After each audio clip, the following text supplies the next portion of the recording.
Hi friends, please subscribe to Amravati Media and press the bell icon for more latest updates.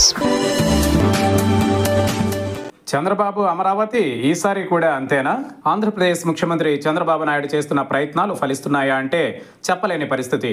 కూటమి ప్రభుత్వం అధికారంలోకి వచ్చి ఏడాది అవుతుండటంతో ఆయనపై పెట్టుకున్న నమ్మకాలు మాత్రం నిజం కావడం లేదన్న విమర్శలు వినిపిస్తున్నాయి. ఎన్నికలకు ముందు ప్రచారంలో ఇచ్చిన హామీలలో చాలా వరకు అమలు చేసినప్పటికీ అభివృద్ధి విషయంలో చంద్రబాబు ప్రభుత్వం వెనుకబడి ఉందన్న విషయం చెప్పక తప్పదు.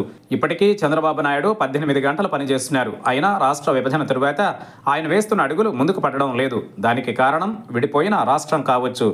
గతంలో ఉమ్మడి ఆంధ్రప్రదేశ్ ముఖ్యమంత్రిగా ఉన్నప్పుడు హైదరాబాద్ను అభివృద్ధి చేయడానికి చంద్రబాబు నాయుడు పెద్దగా కష్టపడాల్సిన పని లేకపోయింది. అందుకు వాతావరణ పరిస్థితులతో పాటు పారిశ్రామికంగా, వైద్యపరంగా అభివృద్ధి చెందిన నగరం హైదరాబాద్ కావడంతో పాటు నిజాం కాలం నుంచే హైదరాబాద్ ప్రత్యేకతను సంతరించుకోవడంతో చంద్రబాబు నాయుడు ఆలోచనలు, కార్యాచరణ కొంత ముందడుగు పడ్డాయి.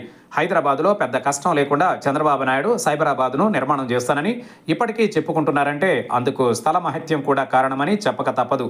హైదరాబాద్ గత 40 ఏళ్ల నుంచి పాలకులు ఎవరున్నా డెవలప్మెంట్ మాత్రం ఆగలేదు.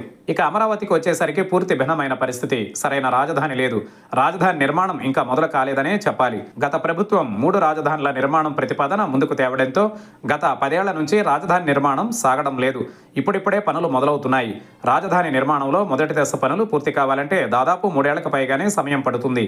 ఇప్పటికే ఒక ఏడాది గడిచిపోయింది. మరో 3 ఏళ్లలో వరుణుడు, ప్రకృతి అనుకూలిస్తే పనులు సజావుగా సాగుతాయి. లేకుంటే మరింత ఆలస్యమయ్యే అవకాశాలు లేకపోలేదు. అందుకే చంద్రబాబు నాయుడు అనుకున్న లక్ష్యానికి ఇంకా దూరంగానే ఉన్నారని చెప్పాలి.